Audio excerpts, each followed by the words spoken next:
It is another edition of Time About the Movies, and today we're taking a look at the 4 films that wrap up August of 2008. And took us a little bit of a week later than we were expecting, but welcome to the dumping month. The dump months between the second half of August and the first half of September, where the studios clearly have no intentions on giving you good movies and know that they're bad. And last week we got lucky with 5 movies that were actually pretty good, but this week the 4 films we have here, not so much. And what better way to start off with the biggest new release of the weekend, because this was not a big hit by any means necessary. Vin Diesel starring in Babylon AD.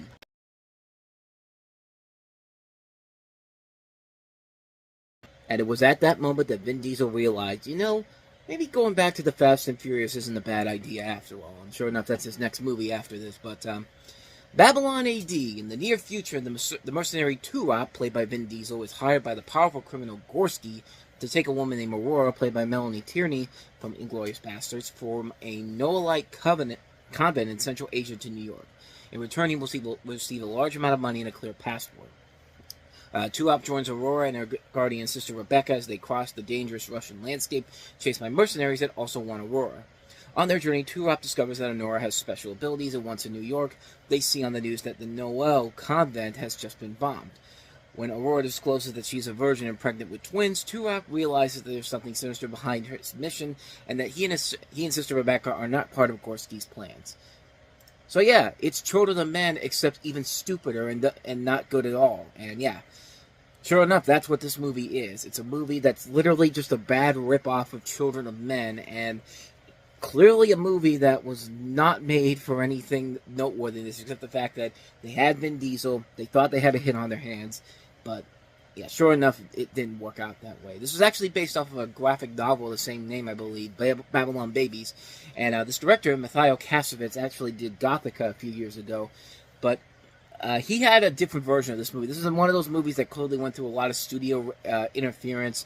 There were actually 2 different versions of the film released. There was one released by Studio Canal that actually was released in France and Germany, but then the U.S. version only ran for about 90 minutes, even though the Studio Canal version ran about 11 minutes more than that version did.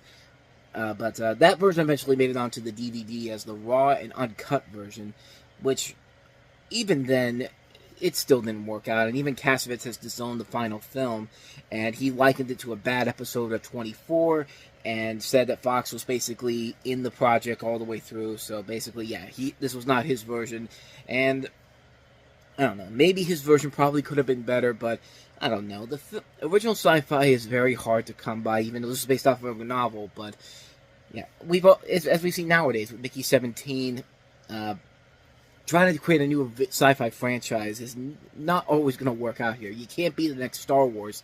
You can't be the next Star Trek. You got to elevate something. You got to give us something new and creative to work with here. That's why Blade Runner became the hit that it's now become. But yeah, this movie in particular just really wasn't that good. It wasted a lot of good talent all across the board here.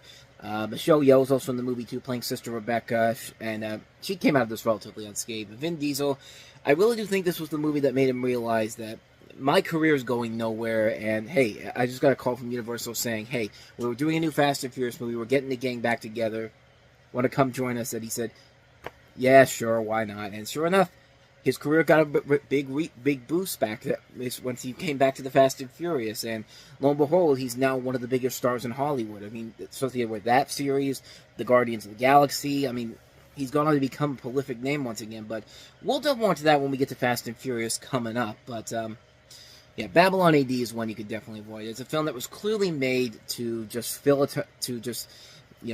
try to become the next big Blade Runner style hit, and it just didn't work overall. It just turned out to be a cheesy knockoff of Children of Men, and not a very good one. So, yeah, a hard skip on Babylon AD. So, moving on to the next movie here, Don Cheadle starring in Traitor.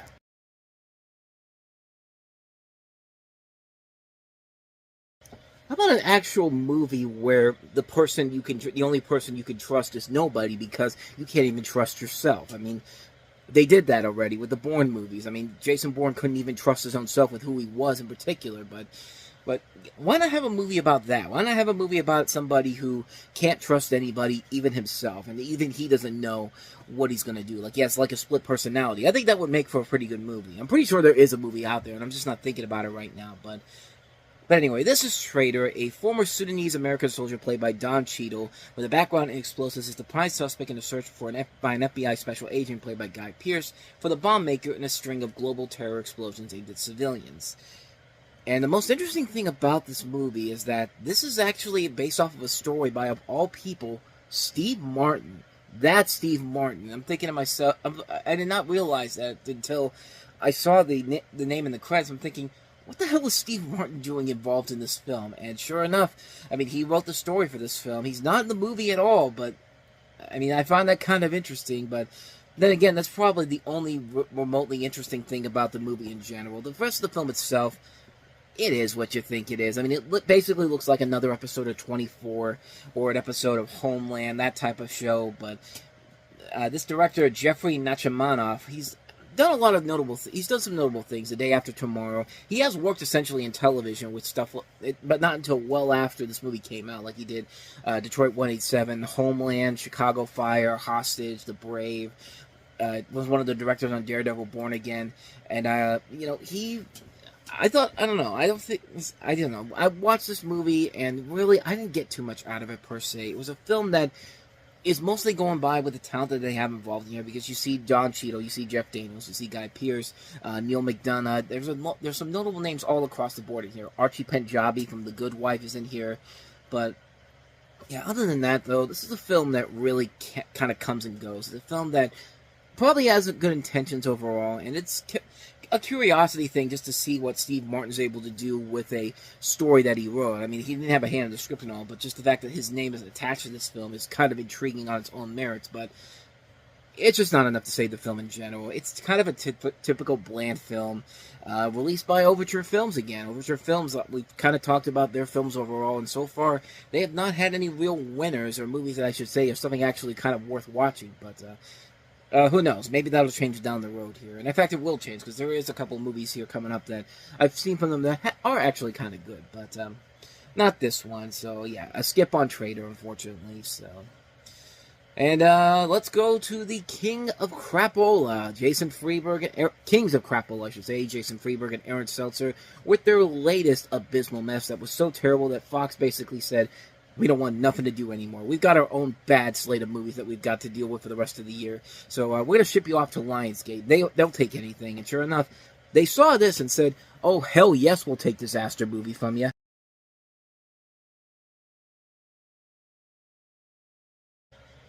I mean, did you really expect anything classy from Jason Freeberg and Aaron Seltzer at this point? Yeah, because this is absolutely horrible. This is one of the worst things you'll ever see, but again, should you really be that surprised? The film is mainly a parody of the disaster film genre, which it really is not. It's basically just it's like with Meet the Spartans. It's basically, hey, you know those movies that you saw over the last 9 months?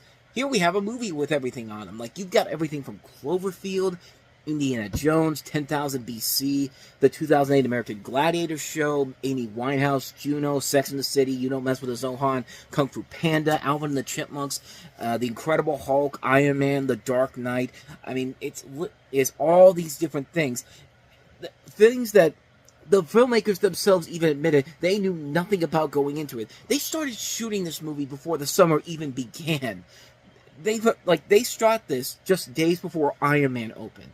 How do you put a script together like this? Well, simple thing is that you don't. They freely admitted that when they wrote this, they said that they didn't even write the script. They just watched trailer footage to get the basic idea of the film. And that's how they did it. That's how they made this film. And it tells you or not, when they start shooting this on April 28th of 2008. A trailer drops in mid-June 2008, and the film comes out in August. The thing did not even take 4 months to get together, and somehow they were able to convince Lionsgate and this company, Grosvenor Park, whatever that is, to give them $20 million to make this movie. And this is the end result you get: a terrible-looking film that is nothing but, that claims it's a spoof film, but it's just references all across the board and not good ones whatsoever. Like, Again, do I really need to say anything more about this movie and how bad it is? I mean, you could just look at that trailer alone and see, oh yeah, this looks absolutely horrible. This looks like a terrible, terrible movie. Yeah, you just that's pretty much all I can say about the film. And I guess people were smart enough to stay away from it, even though it still made its money back. It still made $34 million off a $20 million budget. But even then, it was still considered an underperforming movie, which, I mean, I don't know about that. You made $14 million more than you did on a movie that was not even a thing 5 months ago. So I guess there's something like that. But hey, it underperformed enough for the studios to say, we don't want anything to do with you anymore. Because right after this movie came out, I think every studio out there basically said, yeah, we don't want anything to do with you anymore. Because after this movie in particular, and then following that up, they did one more film at Fox, and then after that, nobody gave a shit about them anymore. They went straight to DVD, where they have died and rotted forever. They're still alive, unfortunately, but yeah, it's been rotting away for so many years. They've been rotting away there, so at least we know that the end is near with these really bad spoof movies. Like, when it's so bad that even the star Kim Kardashian says she can't watch it because of how much she didn't like the movie. Kim Kardashian says she can't watch this. Think about that. So she made something that is so terrible that even she can't bother to be seen in it, to see herself in it. Like, that's how you know it's that bad of a movie. So yeah, what more can I say? Disaster movie is, no question, a disaster of a film. So, let's see if we can turn the tide with our last film we have here, and that is College.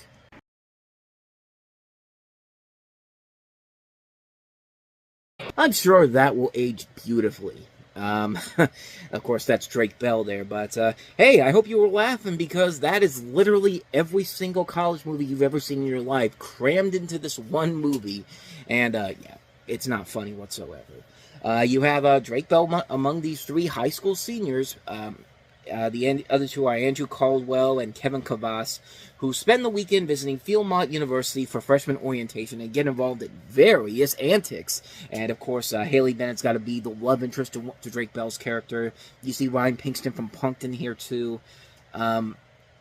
Aside from that, though, there's nothing about this movie that's original or clever or funny or anything unique or anything that you haven't seen done in every other college movie ever made. I mean, this is literally the equivalent of watching the Cliff Notes versions of stuff like American Pie, Revenge of the Nerds, Animal House, Porky's, like all these different high school college comedies that you've seen done much better and much funnier. Fast Times at Ridgemont High. Everything you've seen from those movies, they do in here, except it's nowhere near as funny, it's nowhere near as clever, and there's nothing about it that's original or cool or fun whatsoever. It's that bad of a movie. It's a terrible film, and it's another one of those movies that I was suckered into it because, it's an R-rated raunchy comedy, and yeah, I bought into it. I tried to buy into it. Back then, I bought it hoping that was going to be funny, and yeah, it sucked. It's about as bad as you think it is, and yeah, it really, there's a reason why you probably never remembered this movie in particular, because yeah, it's not as good, it's nowhere near as good as you think it is. It's a film that's trying to become the next big college comedy hit, but, you need a hook. You need something really clever or fun, or a different idea to work with. That's why The House Bunny was a much more successful movie and a much more funnier movie. Because yeah, it's a similar concept to the story that we've seen done before with all these, with the underdog sorority who has to bring somebody in to help turn their life around and all that type of stuff. And yeah, it's a PG-13 movie. But it's a fun PG-13 movie, and they get away with enough there where you can look at it and go like, this is actually really funny and actually very, very sweet, and that's why that movie works. This does not. This is a film that is just trying to be the next big college movie classic, and this is one of those movies that would have been easy if you just shipped it off to DVD. This should have just been a National Lampoon's direct-to-DVD movie. Like, this should have been, the third film in the National Lampoon's Dorm Day sequels. I mean, that's what this literally feels like. The Dorm Day sequels are much more clever than this, and those were garbage too. So, take that for what you will. College, yeah, going to college is a good thing. Watching College the movie, not so much. So with all of that said, we're going to wrap up another edition of Time About the Movies as we'll head to Labor Day weekend, and not one of the great Labor Day weekends of all time. In fact, the number one movie, you thought this past weekend with Novocaine only making $8.7 million was bad.